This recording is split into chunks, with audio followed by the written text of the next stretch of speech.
Imagine this. You open your investing app on a random Tuesday, and it says $100,327. You stare, refresh, stare again. You're not a millionaire. You're not retired. But something in your life is permanently different. That's the journey we're going on today. Not a boring stats lecture, a before and after of your life when you cross your first $100,000. Stay with me till the end, because once you really feel what 100K does for your future, you'll never look at your next paycheck the same way again. Let me ask you a question. Do you ever feel like no matter how much you work, your bank balance is disrespectful? You grind all month. You pay rent, food, bills, taxes, random Amazon charges, and what's left feels like pocket change. Most people think the big turning point is when you hit your first million. But for almost everyone who actually gets rich, the real turning point is way earlier. It's the first $100,000. Here's the crazy part. The first 100K is by far the hardest money you will ever make. Everything after that starts to get easier, almost unfairly easier. In this video, I want you to literally picture your life in two timelines. You stuck under 100K forever. You who pushes through, hits six figures, and lets compounding do the heavy lifting. You're going to decide which version you want to become. Let's be honest for a second. Right now, does money feel like a treadmill? You run faster, but you're still in the same place. You save $300, then boom, par repair. You invest $500, the market dips, now it's $430, and you feel like an idiot. That's the pre-100K era. This is the part nobody glamorizes on Instagram. Your net worth graph is basically flat. It feels like you are building every dollar by hand. Because you are. In these days, almost all the growth comes from your effort, not your investments. You feel stupid for trying because the numbers move so slowly. You question if this whole investing thing even works. And here's the truth nobody gives you. You're not doing it wrong. It's supposed to feel like this. Think of it like pushing a giant snowball up a hill. At the bottom, it doesn't even look like a snowball. It's just a cold, heavy, annoying lump. Most people quit in this phase. They decide, this is pointless, I'll never be rich. That's exactly why the first 100K is such a big deal. If you're here right now, feeling stuck, frustrated, questioning yourself, you are exactly where the story is supposed to start. Let's fast forward a little. You've had your I'm done being broke moment. You start saying no. No to the everyone's going out, just come nights. No to upgrading your car just because your coworker did. No to lifestyle upgrades that only make you look rich, not be rich. Your personality shifts a bit. You track your net worth like it's a video game XP bar. You treat saving and investing like rent, non-negotiable. You stop flexing and start stacking. You hit 10K. It feels good for about 24 hours. Then you want 20K, then 40K. Somewhere around 70K, you realize, oh, this is actually happening, but it's still fragile. One job loss, one health issue, one bad decision, and it could all evaporate. That fear keeps you focused. And then, one day, it's not a special day, you open your app, $100,327. For a second, you don't even react. You just stare, because deep down, you remember the version of you who thought this number was impossible. And now, it's just there, in your name. That's not just a number, that's proof. Proof that your habits work, proof that your future is no longer a complete accident. So what actually changes when you hit six figures?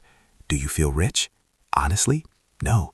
You still live in the same apartment. You still make your own coffee. You still go to work on Monday. But the background noise of your life gets quieter. Before 100K, a surprise bill could wreck your month. You took every shift, every freelance gig, because you had to. You checked your bank app with a little anxiety spike every time. After 100K, an emergency is annoying, not catastrophic. Losing a job becomes a problem, not an instant crisis. You start making decisions from a place of calm, not panic. You feel something new, margin. You've bought yourself time. You've bought yourself options. You've bought yourself the ability to say no to people and situations that drain you. And that feeling, that quiet, heavy, steady feeling, is worth more than the number itself.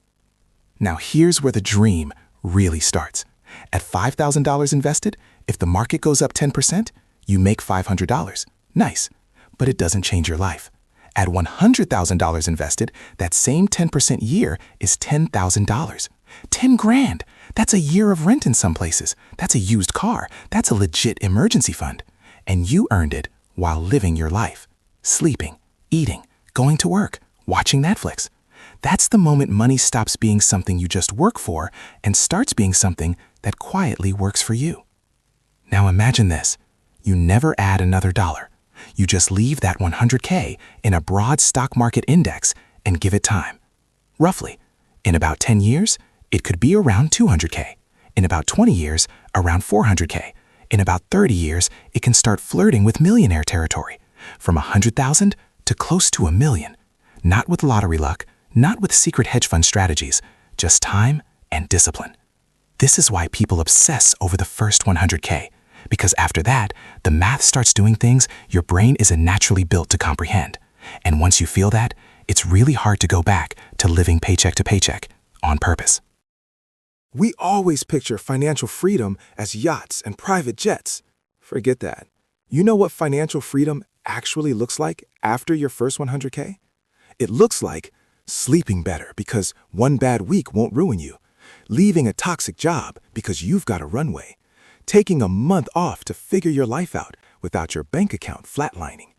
It looks like walking into a negotiation and thinking, if they say no, I'll be fine.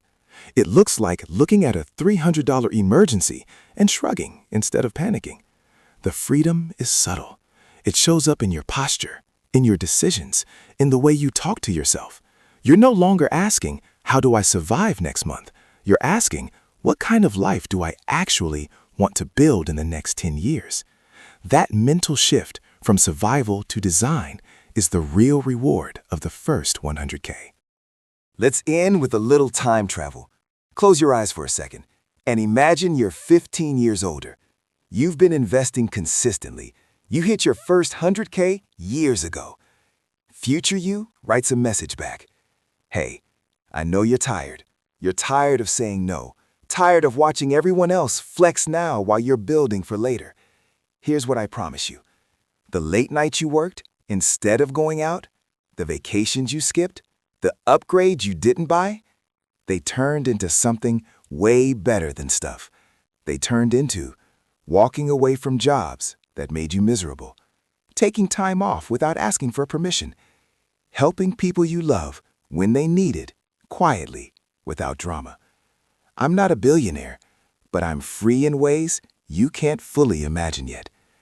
So when you're tempted to quit, remember this. You're not just chasing a number on a screen. You're building me, a version of you who doesn't live in constant financial fear. Now open your eyes. The only question that matters is, are you going to be the person who says, yeah, I always wanted that, but life got in the way? Or the person who says, I fought through the hardest part. I did the boring, unsexy work, and now my money works harder than I do. If you're under 100K right now, I want you to do one thing after this video. Screenshot your current net worth. That's your before picture. Then decide, are you willing to give the next 5 to 10 years to build the most important $100,000 of your life? Because once you cross that line, you'll never look at money or yourself the same way again. If this episode helped you see money differently, hit like so more people can find it. And if you want more simple, honest conversations about building your first 100K, subscribe and stick around.